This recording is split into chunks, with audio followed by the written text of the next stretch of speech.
Was to go to college. I did my doctor of pharmacy, where Nice. I learned from what is the difference between the research and actual clinical practice, how to handle patients, patient safety, and importance of maintaining this highest standard clinical research ethics standards. Then, as a next step, I I want to get into regulatory. I moved to United States. I did my master's in clinical research, regulatory affairs, gets hands-on experience with regulatory submissions, preparing for documents. So I'm in the phase now. I love being as a regulatory affairs coordinator and quality assurance coordinator, but I miss the part of me being with the patients that I Wait, have so you're spent my doing regulatory affairs right now? yeah, I did. I got graduated Oh, June. graduated. Okay. But as far as Yeah. working in the industry, With Neutron Therapeutics, I worked as a regulatory officer intern preparing for a regulatory nice. submission Okay. package. Over there in Yeah, Boston? yeah. How did that go? It really went well. It was like entirely new perspective. So we had a trial going on in University of Helsinki. It's still ongoing. It's a combination product like a new beam suit for a head and neck cancer. We were planning to bring that device into United States. So I worked on the marketing strategy part like Okay. how to approach FDA on the pathways like 510(k) PMA or regular breakthrough device designation. I particularly worked on this breakthrough device designation, drafted unmet medical need analysis, and no alternative treatment path. So now I'm in the phase of I want to grow in future. I want to grow in the intersection between clinical research and regulatory affairs. And almost I spend my journey with patients. I want to face patients. I want to work in a patient-facing job. That's what I am Okay. more passionate about. So I want to go back to clinical research coordinator. I'm looking for jobs. Here, Do you know how to draw blood and all that stuff or no? so come again. Do you know how to draw blood and those kind of things? Yeah, this meeting is personally, I have gone through all your videos from YouTube, so I have a great understanding of clinical trial operations and optimization. I want to, in future, I want to become like you. What are Site the books? owner.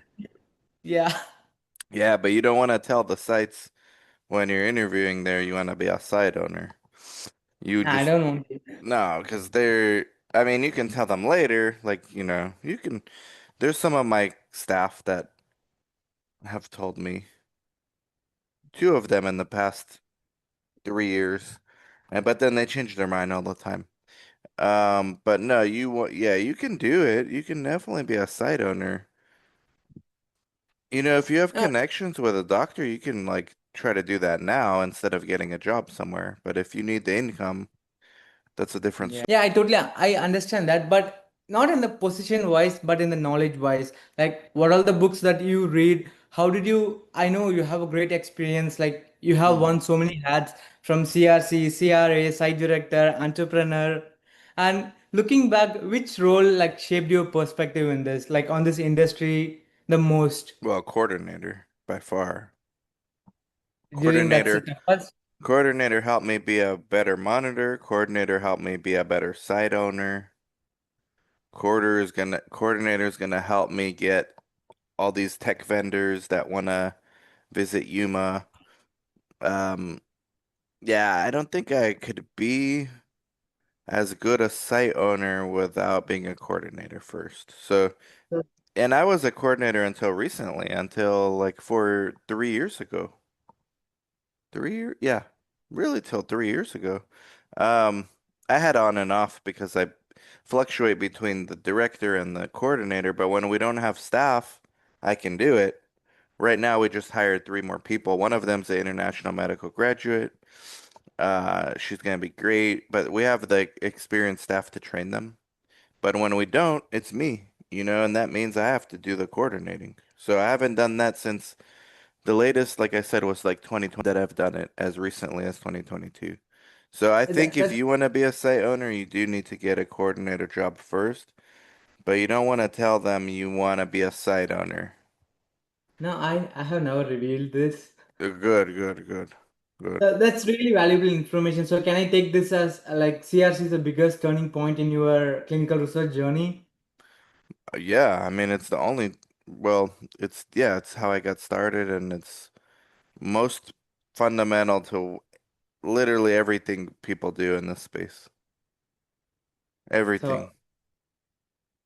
a lot of people, like, including me, see only the success side of this, being from a CRC to a site owner. Like, can you share a mistake or a tough moment early in your career, like you still that actually taught you something crucial Wow. I mean, from a business wise, there's a lot. From from the learning wise? Because I'm still in my learning yeah, in the perspective. That coordinator if phase. you knew that you knew this before when you were doing like when you were a clinical research coordinator, that will be really helpful for me and Mm, aspirants like me to get to know and be prepared of yes. that. Uh, Never trust the patients that they're gonna do what they're supposed to do. Uh, Especially with psychiatry trials, but Mm-hmm. really with anything, like the if you're expecting a patient to understand how to dose Mm-hmm. properly, it's better to be certain of that than to assume they know how to do it. Lately, there's a lot of self-administered medications. You really have to make sure they understand what they're doing as far as injecting themselves or giving them the IP. I've had a few experiences where patients did not dose properly and it was on the borderline of becoming dangerous. Um, just because we assumed that they knew what they were gonna do, and they don't. So you really you're their custodian as a coordinator. You are their ambassador to research, but you're also their advocate. You're also, in a way, their caregiver during their study. So don't assume that they know how to dose. Assume that the worst. Always assume the worst from a safety side. Like, what's the Mm-hmm. worst that could happen? And then understand, and this is where the pharmacy is gonna be good. Understand the worst possible outcome for a contraindicated medications. So if you have an AFib study and they say no blood thinners, but then the patient actually has a blood thinner, but it's like off label or PRN, maybe they use it, maybe they don't. You really have to make sure, no, this is the worst that could happen is this, and you explain it to the patient. You don't want to mix this with that because bad thing can happen. And I think that's your advantage compared to most coordinators is that you have that pharmacology background. So I would Yeah. use that to my advantage if I were you. Yeah, that's amazing. Like, I have been there that when I was a clinical pharmacist during my program, I was Yeah. in the drug information center providing information on how to take the drugs, in which way, in which formulations, at what time, at what dosage form they have to take, and what all the adverse events that they can expect, like the color change in the urine, like from the basic, and how to educate them on what are the possible drug-drug interactions and drug-food interactions, what are the food that should avoid. That's from the basic thing. I know like it will be hard for them to understand what's ml, what's mg, what's the minimum dosage that they have to take. In a clinical research perspective, it's entirely different. They have to adhere the medication to comply with the protocol. If they don't tell us that they didn't take the medication, it's really going to be a protocol deviation. Yeah, but it's worse than that because the patient can harm themselves. Like they really can hurt themselves. Y- Yeah, that. I know that's unimaginable I don't sometimes. care about deviation as a coordinator. Like honestly, they're gonna happen. I don't care. I care that the patient is not gonna get hurt, injured, end up in the hospital because of me.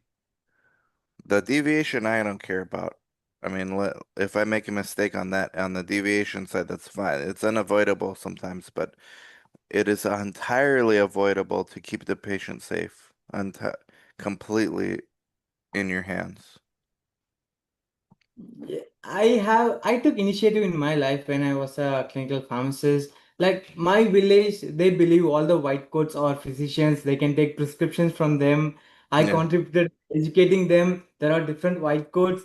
Pharmacists wear white coats. Physicians wear they white don't coats. care. Nutritionists wear white. Yeah, they don't actually care. Like They I don't have seen care. patients go to a nutritionist. Can you change this prescription this Yeah, way? It's it's not their mistake. It's the way that they don't understand about that, how but as the a clinical system coordinator, evolved. even if you're not back trained in medicine as a coordinator, like if you're a bachelor of philosophy and you're a coordinator, you can Google, you can use AI to figure out what's in the contraindicated. It's your job duty to keep that patient safe more than anything else. So Safety always comes that's the first. Yeah. number one. That's the number one. If you do that, everything else is fine. And honestly, that's what the sponsors want too. That's their number one priority as well. Yeah, these are the lessons that I'm taking away. Apart from that, what's the mindset and habit? Like, how do you stay energized and motivated almost after 2 decades in the clinical research industry? Ooh, you have to have it.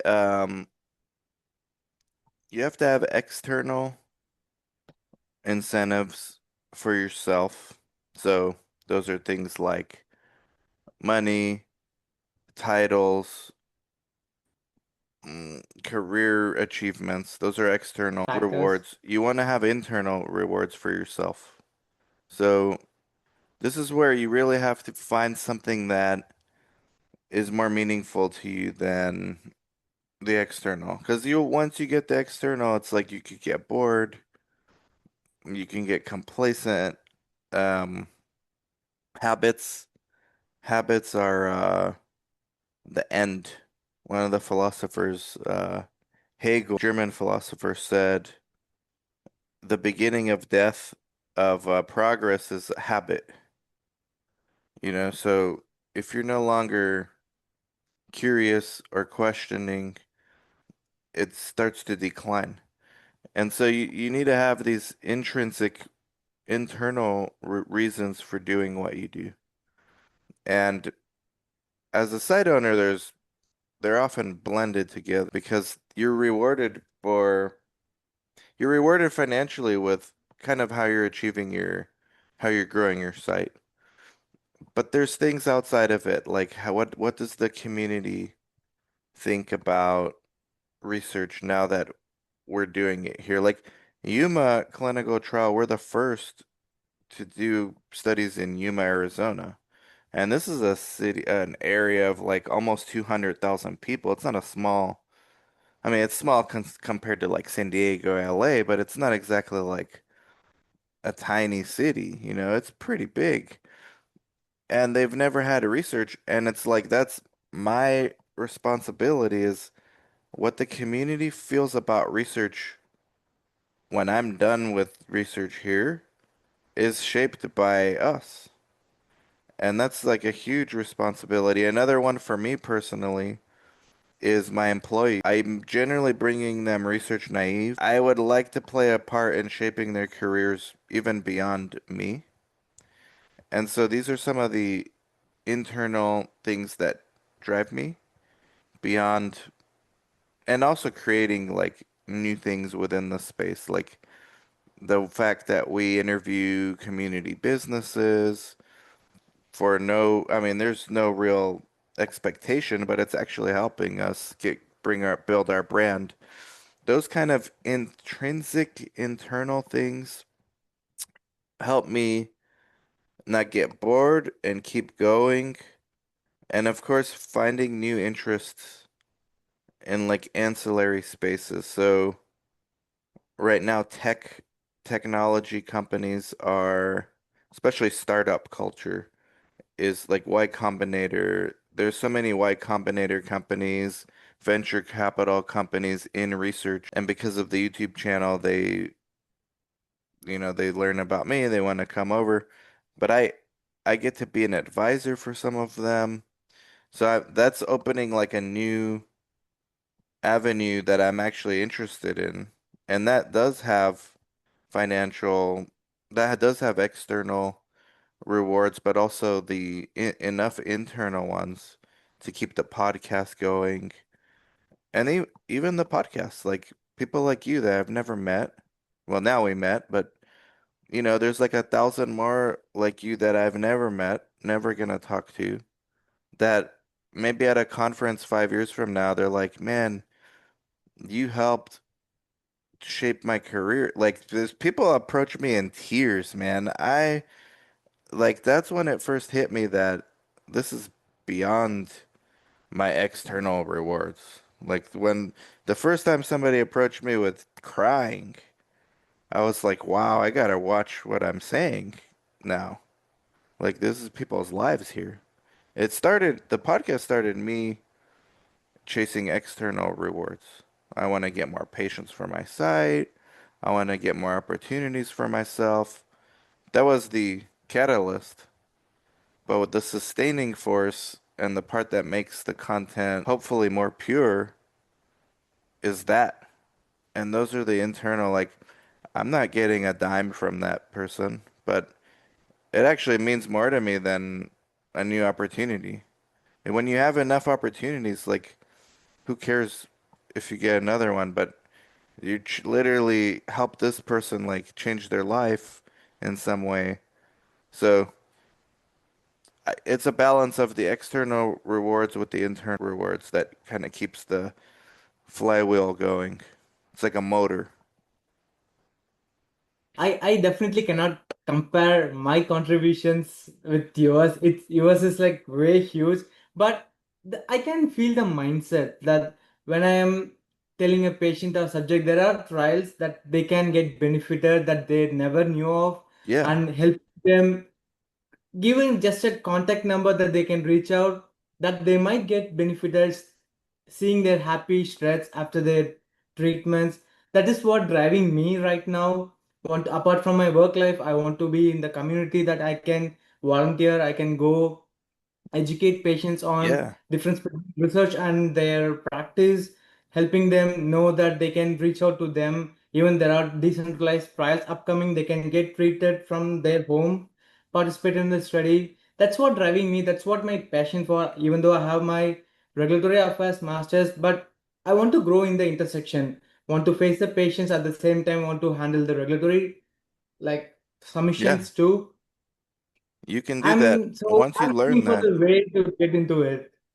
Once you learn that stuff, this is why being a coordinator is important because it's the perfect launching pad for the next phase, whether it's a site owner.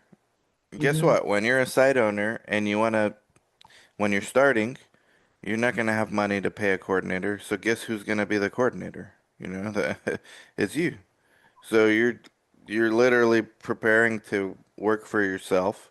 You're going to talk to doctors. You're going to need doctors to join you to be PI. You can't do those studies without a PI. And so you gain more control over, you gain more levers of what you can control as you advance in this career, and especially as a site owner, you literally create the plan, the blueprint for what you're gonna do. And you can get to the point where you choose specific studies that you want to do. Like our doctors, they say no to a lot of studies. I say no to a lot of studies before I even show a doctor, just because I know that's not what I would want to put a family member of mine in. And that's really the way I look at it, how we select a trial is like, first of all, is there a need for this in the community? Do these patients exist? Second of all, and this is where you as a pharmacist have an advantage. Me, I go to my doctor friends, hey, is this like, you think this is something that is actually beneficial? And sometimes they say no, this you have to wash off of this. Are they crazy? Other times they say no, yeah, this is interesting. And so that's where you can have more control over the outcomes, like you said, one on one in the community. I mean, some of these studies you only gonna enroll like 5 patients. But for those 5 patients, it's very important how they're experience goes. Over the past 3 years, like I have built experience in clinical research coordination, regulatory operations, in internship and regulatory affairs intern. Out of all this, I have the livelihood, the personal touch with the clinical research coordination. When I'm going for the outreach activities, creating awareness on why to get mammogram when you are 40, when you reach 40, when the patients get benefited from that awareness, I think that's what driving me. Well, then And that's when you you have would built love this. yeah, So you would love this. you have built a huge community with clinical trials guru and the academics. So how did you, from being just another coordinator to becoming a voice in the industry? When you are conducting a podcast, what do you think the other side like me should take away from that video? Just from a learning Action. perspective. Action. To me, this is something as I got older, I got more into philosophy, and especially as the proliferation of content explodes on social media, and now with AI, you're having like artificial and created content. The one that's gonna stand out is when someone on the other side of that camera or on the other side of the computer screen, they treat your content like an escape plan. The best content is an escape plan for somebody, especially in our field. Somebody needs, somebody has a problem they're trying to solve. Somebody's in a room they're trying to escape from. Imagine being in a hallway, an infinitely long corridor, and there's doors on every side. They're infinitely long. And then each door you open is painted. It's not real. It doesn't even open. Like when you find a door that actually opens, you don't even care where it takes you. You're just glad it opened. Now you're in somewhere else. You know, and I think those doors, the painted ones, the real ones, those are like content that is in our social news feeds. Most of it's bullshit, meaning it doesn't, it's paint. Like, it just looks like it's content, but it's just bullshit. If you click on LinkedIn right now, most of it is that. But every now and then you find a door that actually opens, and ideally it opens to a better place, and that's where I try to make with my content. Like the person on the other side, it's not for everyone, but if even one person opens it, like I don't believe in magic, but to me that's magic because that created something that created a real action in the universe. It's not just me putting up a video and that's it. And so that's what sustains it. That's what I hope people get out of it. And again, not every content's gonna do that for everyone. That'd be unrealistic, but I want every content to do that for someone. And that's how I look at what I'm putting out versus what I don't put out. So, like, do you have daily routines or habits for that? That these are the contents, the continuity that you want to take the your aspirants towards? Daily habits for you guys or for me? No, like the routine contents that you are planning. Like one day Mm, you are the clinical research, so you want the aspirants with the continuity of uh, the content. I just create my content. I don't plan it. Like this one, if somebody wants to talk nowadays, I'm like, okay, if I can record it. If they don't want to be on camera, that's fine. At least I have the transcript that I can make into an article. I can have AI help me turn it to an article. It's an escape plan for somebody. Or maybe someone inspired me on something. I'm like, why don't more people understand this? So I make a video on it. It goes day by day with real life encounters. Whether in person with my staff or monitors or PIs or virtually, like with people I meet on Zoom or questions people email me. That's pretty much how I create my content. And the interviews are my favorite. Like this, like, you know, the interviews are my favorite because I also can learn from the other person and then that interaction fosters better engagement for the community. They're just longer, so you have to go through more stuff to get the context, as opposed to like a 5-minute video. But I think there's different formats for different situations. And So yours I is a am complicated one. I am planning to like take a path that you are leading. So I want to not just be a one guy who's in the clinical research, but want to create a revolution, want to educate everybody knowing about what is clinical research, the entire nook and corner of the world. Because there are still villages like mine back in South India, they still don't know the difference between the clinical research and the actual clinical treatment. Hmm. So I want to let everybody know about this, want to reach everybody and being open for any conversation, being open for any questions they have. Yeah. How to take that path? So do it. I can't do it just with LinkedIn or YouTube, but just step in, take a foot, knock the door of like the communities. What else I can do? If you're trying to reach those people in South India, you have to know, presumably you know who they are because you are them, right? So Yeah. you're essentially just making content for yourself 5 years ago, like, or 10 years ago. I mean, where were you? What platforms were you using? TikTok, YouTube. I think TikTok is banned in India now, but I mean, you gotta find the platform. I'm assuming it's YouTube. I doubt they're on LinkedIn right now. And create the content for them. That's all you gotta do. What are their interests? Make the content around that. And in the beginning, you're not gonna get almost anyone watching, but little by little, it will explode, and that's where you need those internal drives. For me, when nobody was watching back in 2010, my internal drives was, well, it's gonna snowball. I just need to keep making more content. Eventually, more people will subscribe. That will lead to more bargaining power for sponsors. I just thought the more subscriber I had, the better chance I would get studies, and I would be starting to speak at conferences, which the ironic thing is, I don't even want to do that now, unless it's my own conference. But you find enough motivation to push through, and then when you do achieve your goals, you need enough to sustain yourself, and that's really where the internal rewards come in.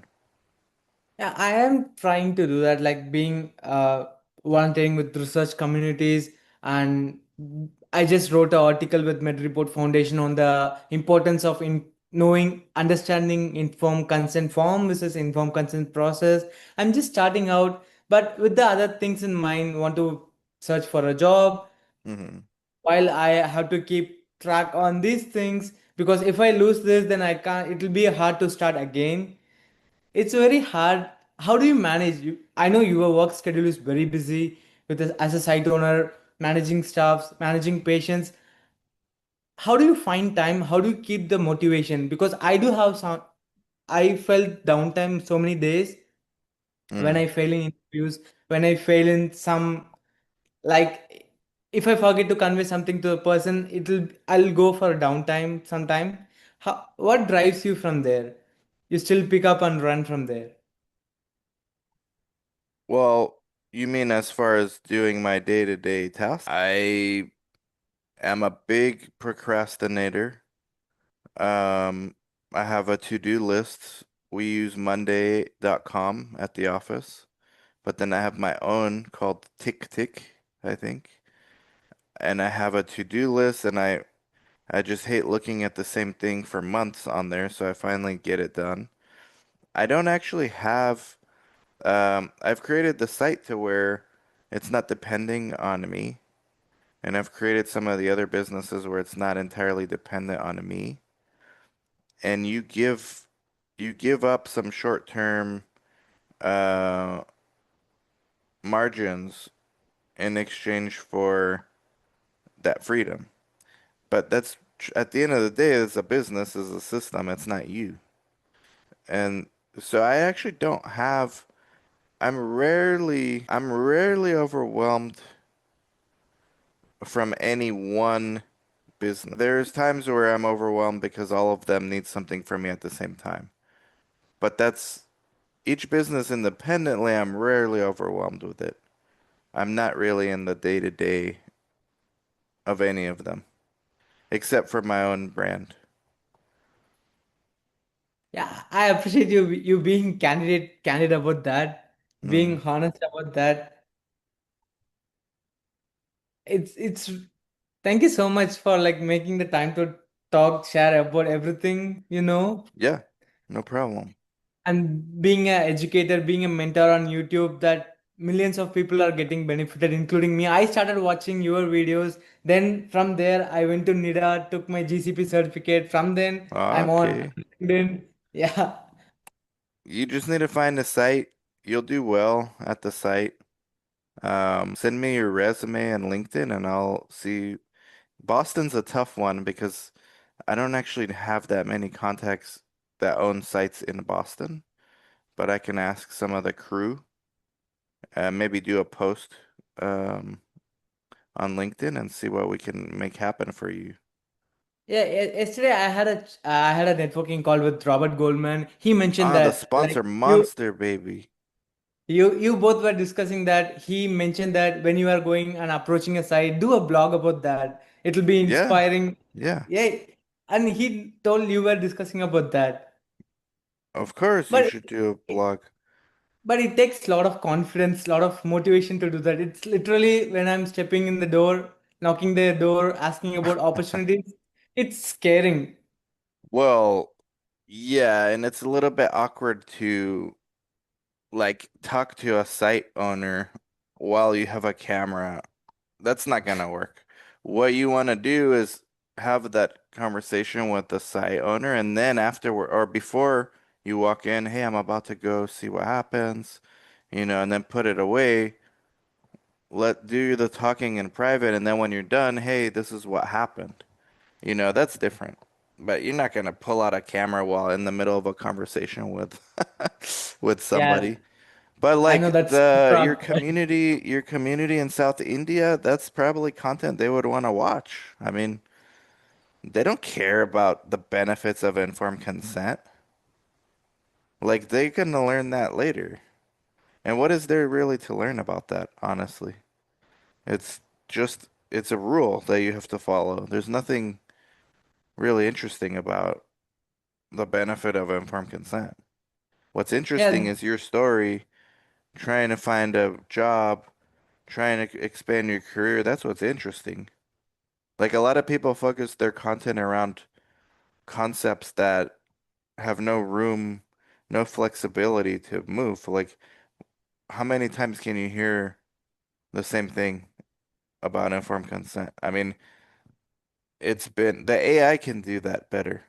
You can just learn benefits of consent from Google Gemini. And so I would focus on you, not these broader okay. Yeah, concepts. this is what I really want this conversation to be. What I'm doing wrong, like what is not important, then Well, it's rather not that than it's what not is important. important, but it's that Yeah, what are you actually contributing to the space? Because who cares? Nobody's searching for the benefits of informed consent unless they're already thinking about joining a study, which they can find plenty of it. They're not going to find your video. Who's going to find yeah, your video is the community that you want to reach in South India that's trying to do what you're doing.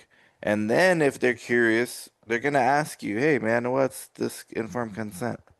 Then you can tell them. But to just throw it out there in the ether is like just another. I mean, how many times do we yeah. need to hear this informed consent? I just realized, yeah. Instead of Would you watch it? You wouldn't watch it. okay, that's. I I just mean, realized that. Okay, you wouldn't watch it. I wouldn't watch it. And if I were a patient that never heard of it, I'm not gonna randomly find yours. I'm gonna find it on Google. Gemini's gonna give me the answer. The AI made it. How are you gonna compete with that? that is true. Yeah. Who's gonna watch about what is informed consent process and informed consent form, which they already know about or they can like to hear about instead of reading an article. I'll think wisely hereafter. I'll work on what's beneficial than just an article. And even that something like informed consent, the audience could be researchers, maybe ways that they're doing it wrong, which is kind of where I go. Like, if I ever choose that topic, I go a deep dive on how my site can do it better or what I've noticed mistakes, common mistakes. Patients don't give a fuck about that. They don't care. Patients can care about the bigger concept, like what is this? And they're not going to find that from you in the first place. So if your content is about this bigger macro idea, like no one's gonna see it. Do you have any ideas for aspirants? I know it's like the ideas you have, what you are doing, it'll take years for me to do that to get that experience. But now, as a beginner, how I can be useful for the community, what I can do in a different way. Well, first you have to define who's your community. Mm-hmm. For me, I have two distinct type of community. I'm building a third. The first are like site owners or people that want to own sites. The Mm-hmm. second one is career seekers. Both of them, in a way, need some fundamental education on what's research. So that makes it easier to frame how I build my content. Both of those have unique circumstances like you, where they need a customized advice. Both of those like to hear stories, so I interview other people. And I'm working on a third and a fourth vertical, which is I'm a biotech investor. I really like that stuff. So I'm starting to profile biotech companies, biotech executives, starting to analyze the stocks. I've been starting to do a lot of that. And then the fourth one is these tech vendors. So what are some tools that we can make our lives easier? And that overlaps with everyone else, my existing audience also. And even the biotech stuff overlaps because if you're a career seeker and I'm featuring a new biotech, that might be one you go look at. If it's in the oncology space, for example, you may actually apply there, but if nothing else, you can read or watch about what's their latest products in the pipeline. It makes you more educated when you go to your next interview, and you can say, yeah, I do know about that, the tumor infiltrating lymphocytes. That's a new paradigm. What other paradigms are out there? I mean, it just makes you more informed. So there's ancillary benefits to my other verticals. Like they all connect still. You don't want to go too far away from your core to where there's no connection. Um, like another example would be real estate. I tried to do real estate 10 years ago on my channel as well. And unless you're a doctor or a site owner that's looking to buy a building, or you're a business owner looking to diversify your income by investing in real estate, but then there's other content for real estate. Like, why would you really look at mine? So I kind of stopped doing that because the connection was too far. But if the connection's close enough to my existing audience, I can veer a little bit further out, right? And then maybe that next pillar, I can veer a little bit further away from that one and slowly grow that way. Instead of going deep, you go wide, which I've gone deep for 15 years now as my YouTube channel. So yeah, that's that's the audience. So you have to define your audience first. Your audience can't just be clinical research. There's no such thing as that. That's not an audience, that's a topic. So, speaking about that, so you yourself will get educated, like learn from interviewing the executives, or you will Yeah. go I through the can't wait till I article. interview Christian Angermeyer from Atai Life Sciences. They're working on psychedelic. This will be the first billionaire I interviewed, as far as I'm aware. Um, I'm working on setting up an interview with him, but he's essentially doing what I'm interested in, like investing in biotech companies, to Mm-hmm. the point where he is like a part owner, founder of it. Uh, so when I interview someone like that, it helps me establish my credibility, not just for my existing audience, because there's plenty that will like that, but I establish a new form of audience, like the biotech investor crowd. And then if I could somehow merge these two crowds, the clinical research people with the biotech people, I think you have like something that no one can really compete with because you created this mix of like there's only a handful of people that can actually do that, and how many are actually doing it. And so that and I just enjoy it. Like, well, I'm gonna actually learn from this dude when I interview him. So I've been featuring like companies like that that will attract people like that to be interested. I'm excited about that video actually. Me The too, the no man. This he actually messaged me because I'd never emailed him. He had told me to email him and then I got busy. And then he followed up, "Hey, did you send the email?" And I said, "No, man, I'm sorry, I got busy, but then I sent it." So we're gonna set something up. I Actually, think gotta it's gonna check my be inbox. I think it'll be a good one. yeah, I'm it's a real excitement.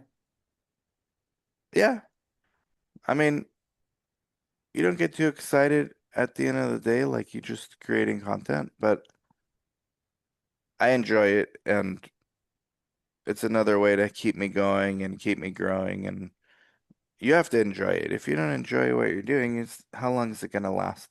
And then people can tell. You ever been to a business, whether it's a restaurant or a clothing or I don't know, hired a professional service and you can tell the person really enjoys what they do? It makes a difference. I mean, it makes a huge difference. So as long as I enjoy what I'm doing with these podcasts, um, I'll keep doing it. And if I don't, then I'll stop. Good to hear. At the end of the day, it's what you feel and how you feel about that. Yeah. But like I have ambitions too. Like I merge those two things together. I can make money without creating content, like there's avenues to do that. I just choose that pathway. Number one is there's a proof of concept I've already established. And number two, I'd be stupid now not to. But if there's ever a time where I just don't enjoy this anymore, I'll just take a break. You guys won't hear from me for a while, but it hasn't happened yet in 15 years. So I don't think it's gonna happen. What's the one thing that you say that will make someone stand out in front of the leaders that they can remember about them? Enthusiasm. You can't, we just interviewed like, I don't know, 30 candidates. We hired three.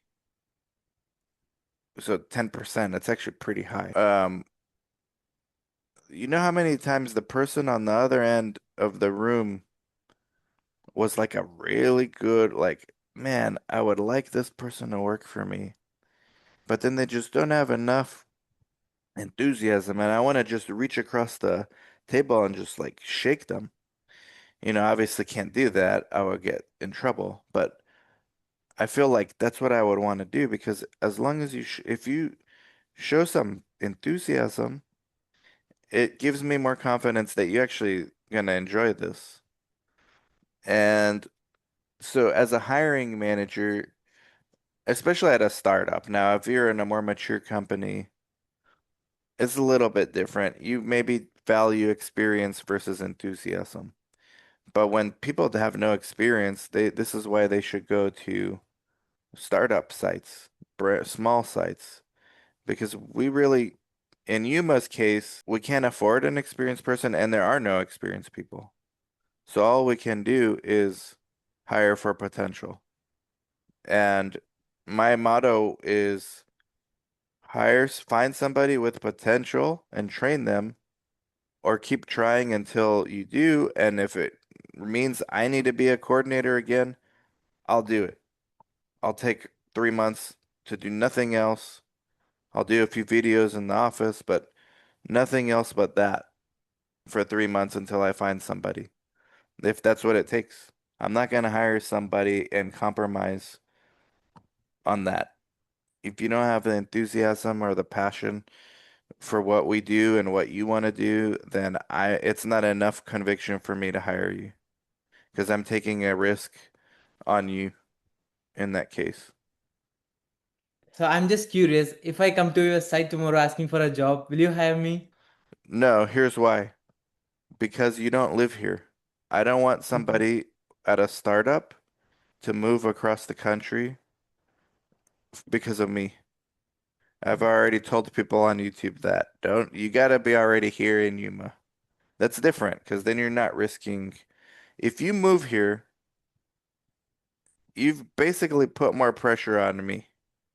Right? I already have enough pressure with a start. I don't need the added pressure, you're not gonna have a job and not even have money to move back if we fail. I'm gonna feel personally responsible for this, and I'm just not ready for that level of responsibility.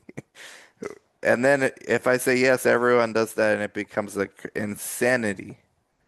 So I know, no, yeah.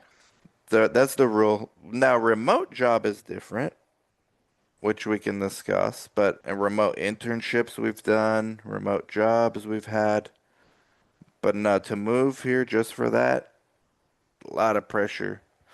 You'll feel the same when you start a site. I understand how it is. If you say that is as a S, there'll be a lot of people that will be coming, and it's gonna be more headache for you, more pressure. We would need a bigger space just to accommodate I'd have to rent more suites. I'd have to, I mean, God knows what my existing staff would think. They would end up being the babysitters. It's gonna be a nightmare. And not to mention the added pressure on me, which I have enough pressure. Don't need it. Don't need more manufactured pressure that I could avoid. Then I just have one question, the final one. I have previous experience with oncology, but I want to Perfect. explore more therapeutics area. What could Hmm. be the next? I'm interested in neurology, but what's more interesting than that? That is like now in industry wise, it is booming. That could be more helpful Hmm. Well, I for like mean, education wise for me and for the community too. well, CNS is really good. Central nervous Hmm. system, if you're interested in that. Psychedelics is going to be a huge psychedelic research like this Christian Angermeyer I'm interviewing. I mean, at High Life Sciences, they're like the furthest ahead in this, but and then beyond CNS, there's a huge growth in the GLP-1, the weight loss, metabolics.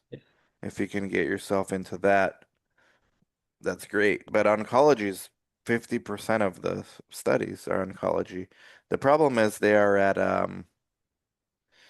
actually no, I do know somebody in Boston who I can connect you with. She was my first employee in Yuma Clinical Trials as a remote employee. And Hmm. I told her she actually wanted to move, considered moving to Yuma, and I told her the same thing I told you, don't do it. Maybe we'll do something remote when I need it. Well, when I needed it, because remember, I was the coordinator. So I was seeing the patients. I had no help. When it came to data entry and queries, I was like, listen, I need to find somebody. This girl, our best graduate from the CRC Academy, Samantha Anderson, needed volunteering experience. I said, you're going to do our remote data entry, remote query resolution. We use eSource. It's very easy for you to do. eReg. So she did that all. I actually paid her. And she lives in Boston. And about a year later, she got hired at Dana-Farber. And I think she's like a manager now. So I'll introduce you to her. You might be able to get something from her. Yeah, thank you so much for that. Yeah, Being just open to send me share. your resume. I that Yeah, I'll definitely after this call I'll go over and I'll send you a resume. I Her know and her LinkedIn husband will are get a lot of messages so that my message will get buried out. What's the other well, way to reach out? no, no, I don't but know. I'm not asking for a contact number or mail ID. What's the best way to reach out? LinkedIn, Instagram. I'm really trying to grow my Instagram, so people that follow me on there. That's it. LinkedIn, Instagram, my email, text, you know, those, all those places. You've been doing a good job of getting attention though. And I think I'll have to introduce you to Samantha because I just remembered that one. Okay, She this is was a this question. A plus. She's a YCT alumni. If you look at her LinkedIn profile, she still has it on there. I think I'm already following her. I have reached out to her, but I think she's been busy. But I'll be I'll send a group person. message Okay, with thank you this so much interview. for With that. this interview. Yeah. So if you are starting out today, how do you approach this industry? This is for personally for me. It's gonna be, I'm gonna Hmm. take this action. I'm gonna implement this from right today. Well, If you are starting out, get good with using the AI. Just use it for personal use as many times as you can. Find one platform you like. I used Google Gemini and Grok from X. Mhm. Kind of each one does something a little bit better than the other. Network and then find your audience if you really want to do the content stuff. I think it's great. I don't think there are anyone doing content aimed at specifically people in South India. I think that's fantastic, actually. And I would start from there. I would start with those three, four pillars. Get yourself a job at a site. yeah, Maybe Dana-Farber, they do cancer, they do oncology. So get yourself a job and then just work your way up. The sky's the limit at that point, really. And site ownership, it's not that crazy of a jump. I have reached out to Dana Faber with like clinical research coordinator position, and I have reached out to the program manager Nikki. Hmm. But I do have a sponsorship for the next 3 years to authorize to work in the United States, but they really don't want to consider someone who might need sponsorship after 3 years. So I think that's Mm. what stopping me to go into Dana Faber, I guess. Because Uh, yeah, well, but I I can have made it still, clear that I'm never gonna ask sponsorship from you to them when I spoke with the manager. I see. I could still put you in touch with Samantha because there might be something there. And her husband used to work for YCT as well. He does something for a CRO, I think, or a sponsor. I gotta look them up. It's been a while. I gotta touch base with her again. I'll reach out to her now after this call. I'll try to get in touch with her. Yeah. Senior Regulatory Coordinator Dana Faber. Yeah, and she has Yuma Clinical Trials on her resume. And she was for like a year and 5 months. Her husband did my 5 hour video translation in Spanish, like the audio. Mm-hmm. I have an audio dubbed of me, but his voice in Spanish. So yeah, For the okay. no, they're good people. Thank you so much, Dan. Yeah. Thank you so much for making the time to talk with me today. It's motivating me getting noticed by leaders like you, able to have a chat with you. Well, it's a pleasure to talk to you as well, and I really hope that you're gonna have some opportunities here. I'll make a post about this on LinkedIn with the video underneath. You know, I gotta make the shorts, so we'll make the shorts with the AI. And yeah, I think your attitude's the right one. It's just a matter of time. I think just focus less on what people think and go more narrow, not more broad. Like honestly, nobody cares about the benefits of informed consent. Yeah, Everyone I know. understands that. Now I'm regretting about that. It's okay. I mean, you had to do it, and you have pillar content now. You can just recreate that, into something else more suitable for the audience you're trying to reach. I should be more, yeah, narrow about what I'm trying to convey. Not Yes. just about writing article. It's about what it's going to do. I should be, It yeah. should be an escape plan for somebody. Yeah, thank you so much for making me realize that.